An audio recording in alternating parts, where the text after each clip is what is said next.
வணக்கம்.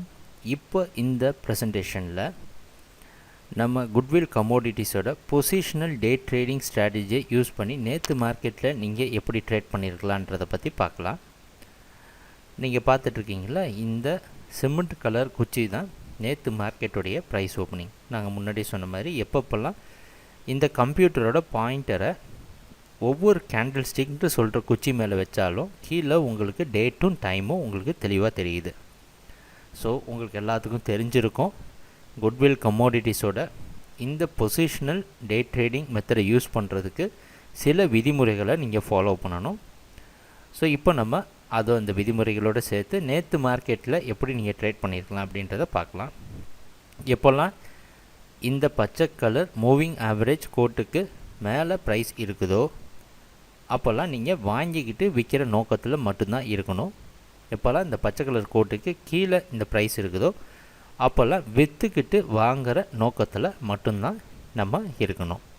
ஸோ நேற்று மார்க்கெட்டில் இப்போ பாருங்கள், மார்க்கெட் ஓப்பன் ஆனதுக்கப்புறம் இந்த பச்சை கலர் போட்டு கீழே வந்திருக்கு. ஆனால் எல்லாமே சிமெண்ட் கலரில் காமிச்சிருக்கு. சிமெண்ட் கலரில் காமிச்சதுன்னா என்ன அர்த்தம் அப்படின்றத தெளிவாக முன்னாடியே சொல்லியிருக்கிறோம். மார்க்கெட் மேலேயும் போல் கீழேயும் வரல, நியூட்ரலாக மார்க்கெட் யோசிச்சுட்டு இருக்குது அப்படின்றது அர்த்தம். ஸோ இப்போ ப்ரைஸை கொஞ்சம் மூவ் பண்ணுறோம், டைமும் டேட்டும் கீழே தெரியுது, அதை கண்டினியூஸாக பாருங்கள். ஸோ இந்த இடத்துல மார்க்கெட்டில் நமக்கு ஒரு நல்ல சிகப்பு கலரில் ரெட் கலரில் ஒரு செல் சிக்னல் கிடச்சிருக்கு. இது நமக்கு ஒரு வேல்யூபிளான செல் கலர் சிக்னல். ஸோ இந்த சிக்னலில் நம்ம எப்படி ட்ரேட் பண்ணியிருப்போன்றதை பற்றி பார்ப்போம்.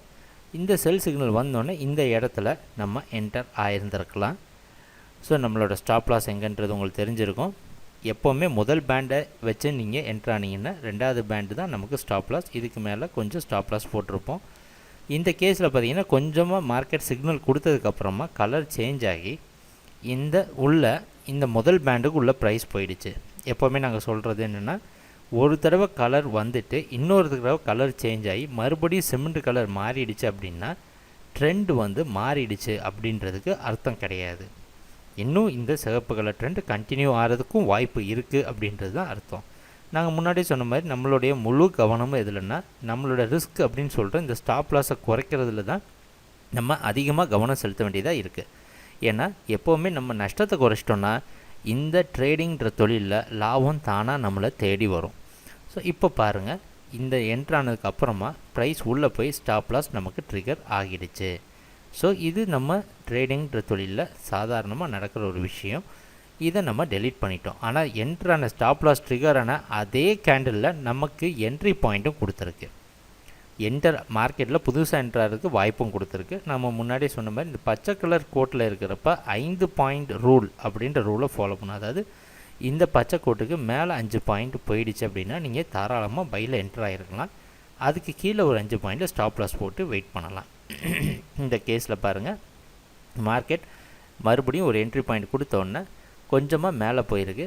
நம்மளோட கவனம் எல்லாம் கீழே இருக்கிற ரெண்டாவது கலர் வெள்ளை கலர் கோட்டை பாருங்கள். கொஞ்சம் கொஞ்சமாக இந்த ஸ்டாப் லாஸை நீங்கள் மறக்காமல் இன்க்ரீஸ் பண்ணிகிட்டே வரணும். அதாவது இந்த ஸ்டாப் லாஸை நீங்கள் இன்க்ரீஸ் பண்ணுறதுனால உங்களுடைய ரிஸ்க்கு என்று சொல்லப்படுற இந்த நஷ்டத்தை நீங்கள் குறைக்கிறீங்க. இப்போ பாருங்கள், கொஞ்சம் கொஞ்சமாக நம்ம இந்த நஷ்டத்தை குறைச்சிக்கிட்டே வரோம். ஏன்னா இப்போ நஷ்டத்தை எந்த அளவுக்கு குறைக்கிறோமோ அந்த அளவுக்கு தான் நம்ம லாபம் செய்கிறதுக்கு வாய்ப்பும் கிடைக்கிது. ஸோ இப்போ இந்த என்ட்ரி பாயிண்ட்டை பொறுத்த வரைக்கும் ஓரளவு லாபத்தில் போயிருக்கு. ஆனால் மறுபடியும் இது கீழே என்ன நடக்குதுன்னு பாருங்கள். கொஞ்சம் கொஞ்சமாக இந்த நஷ்டமும் நம்ம என்ட்ரான பொசிஷனும் குட்டி ஆகிடுச்சு. ஸோ இப்போ நமக்கு மறுபடியும் ஸ்டாப் லாஸ் ட்ரிகர் ஆகிருக்கு. இது எந்த கேஸில் ட்ரேட் பண்ணுறவங்களுக்கு இந்த ஸ்டாப் லாஸ் ட்ரிகர் ஆகிருக்கும். இதை நாங்கள் மறுபடியும் திரும்பி ஒவ்வொரு வீடியோ ப்ரெசன்டேஷனும் சொல்கிறோம். மார்க்கெட்டில் ப்ராஃபிட் டார்கெட் புக் பண்ணுறது அப்படின்றது ஒவ்வொரு தனிப்பட்ட ட்ரேடருக்கும் உண்டான ட்ரேடிங் பிளானில் நீங்கள் ஒரு நாளைக்கு எவ்வளோ லாபம் செய்யணும், உங்கள் அமௌண்ட் அதாவது ட்ரேடிங் அக்கௌண்ட்டில் எவ்வளோ பணம் இருக்குது அப்படின்றதெல்லாம் தெளிவாக வச்சு நம்ம ப்ராஃபிட் டார்கெட்டை டிசைட் பண்ணுறோம். மார்க்கெட்டுக்கு ஏற்ற மாதிரி நம்மளால் ப்ராஃபிட் டார்கெட் டிசைன் பண்ண முடியாது. ஏன்னா மார்க்கெட்டோட டார்கெட் எது வரைக்கும் போகும், நம்மளால் மார்க்கெட் மேலே போகுமா கீழே வருமா அப்படின்னு கணிக்க முடியும். ஆனால் எது வரைக்கும் போகும் அப்படின்றத கணிக்க முடியாது. அப்படி இருந்த பட்சத்துலேயும் நம்ம குட்வில் கமோடிட்டிஸில் ப்ராஃபிட்டை ரன் பண்ணுறதுக்குன்னு ஒரு ஸ்ட்ராட்டஜியும் இது உள்ள நம்ம அதில் உள்ளே கொடுத்துருக்குறோம். ஒன்று அந்த மாதிரி கம்ப்ளீட்டாக ஃபாலோ பண்ணணும். எங்கே கன்ஃபியூஷன் வரக்கூடாது அப்படின்னு பார்த்தீங்கன்னா, சில இடத்துல 20 பாயிண்ட் 10 பாயிண்ட்டில் ப்ராஃபிட்டை புக் பண்ணுறது, சில இடத்துல அதிகமாக ஆசைப்படுறது. ஸோ இந்த மாதிரி கன்ஃபியூஷன் இல்லாமல் இருக்கணும் அப்படின்றதுக்காக தான் இந்த ட்ரேடிங் பிளான் அப்படின்றதில் நாங்கள் முழு கவனம் செலுத்துகிறோம். உங்களுக்கு இந்த ட்ரேடிங் பிளான் டிசைன் பண்ணுறதுல எந்த கஷ்டம் இருந்தாலும் எங்களை டைரெக்டாக நீங்கள் காண்டாக்ட் பண்ணலாம். குட்வில் கமோடிட்டிஸோட எல்லா கிளைண்ட்டுக்கும் ட்ரேடிங் பிளான் டிசைன் பண்ணுறது எப்படி அப்படின்றத தாராளமாக சொல்லி கொடுக்குறோம். ஸோ இந்த பர்டிகுலர் கேஸை பாருங்கள். இந்த பச்சை கலர் கோட்டுக்கு மறுபடியும் இண்டிகேஷன் கொடுத்துருக்கு. ஆனால் நம்ம 5 பாயிண்ட் விதிமுறைப்படி இது என்ட்ரி பாயிண்ட் கொடுத்துருக்காது. ஸோ நம்ம அடுத்த சிக்னலுக்கு நம்ம போகலாம். ஸோ நம்மளோட 5 பாயிண்ட் ரூலை கரெக்டாக ஃபாலோ பண்ணணும். ஸோ இந்த இடத்துல நமக்கு ஒரு வேல்யூபிளான சிக்னல் நமக்கு கிடச்சிருக்கு. ஸோ நம்மளோட என்ட்ரி பாயிண்ட் எங்கே இருந்திருக்கும் அப்படின்னு பார்த்தீங்கன்னா, இந்த ஜோனில் என்ட்ரு ஆகிருப்போம். நம்ம ஸ்டாப் லாஸ் வந்து இந்த கீழே இருக்கிற இந்த பேண்ட் இருக்குது பார்த்தீங்களா, அதாவது அடுத்த வெள்ளை கலர் பேண்ட், ஒரு வெள்ளை கலர் பேண்டை ரெஃபரன்ஸாக வச்சு நம்ம என்ட்ரு ஆன பட்சத்தில் கீழே இருக்க இன்னொரு வெள்ளை கலர் பேண்டை ஸ்டாப் லாஸாக யூஸ் பண்ணி நம்மளுடைய முழு கவனமும் இந்த ரிஸ்க் அப்படின்ட்டு சொல்கிற இந்த நஷ்டத்தை குறைக்கிறதுல போயிட்டுருக்கு. இப்போ பாருங்கள், மார்க்கெட் ப்ராஃபிட் ஒரு இடத்துல போயிட்டுருக்கு. ஆனால் நம்ம கவனம் எல்லாம் இதை எப்படி குறைக்கிறோம் அப்படின்றதில் இருந்ததுன்னா, அதிகமான லாபம் செய்கிறோமோ இல்லையோ நம்ம நஷ்டத்தை கண்டிப்பாக குறைக்கலாம். இந்த ட்ரேடிங் தொழிலை பொறுத்த வரைக்கும் நாங்கள் மறுபடியும் சொல்கிறோம், நீங்கள் நஷ்டத்தை குறைக்கிறதுக்கு கற்றுக்கிட்டாலே உங்கள் லாபம் தானாக அதிகரிச்சிடும். இப்போ பாருங்கள், நம்ம ஸ்டாப் லாஸ் வந்து இப்போ ப்ராஃபிட்டில் போயிட்டுருக்கு. எல்லாருக்கும் ஸ்டாப் லாஸ் லாஸில் தான் போயிட்டுருக்குன்பாங்க. ஆனால் நம்மளோட ஸ்டாப் லாஸ் இப்போ ப்ராஃபிட்டில் போயிட்டுருக்கு. இதை தான் ட்ரெயிலிங் ஸ்டாப் லாஸ் அப்படின்றாங்க. ஸோ இப்போ வந்து ஒரு போதிய அளவுக்கு நல்ல லாபம் வந்தனால இதெல்லாம் டெலீட் பண்ணிடுறோம். ஸோ நீங்கள் பார்த்தீங்கன்னா மார்க்கெட் நேற்று நல்ல இந்த என்ட்ரி பாயிண்ட் அதிகமான லாபத்துக்கு போகுது.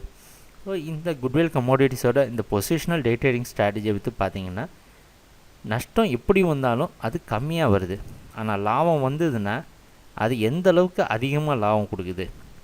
இதுதான் ஒரு ட்ரேடிங் ஸ்ட்ராட்டஜியோட நோக்கமும் கூட. லாபம் வந்து அதிகமாக கொடுக்கணும், நஷ்டம் வந்தால் கம்மியாக கொடுக்கணும்.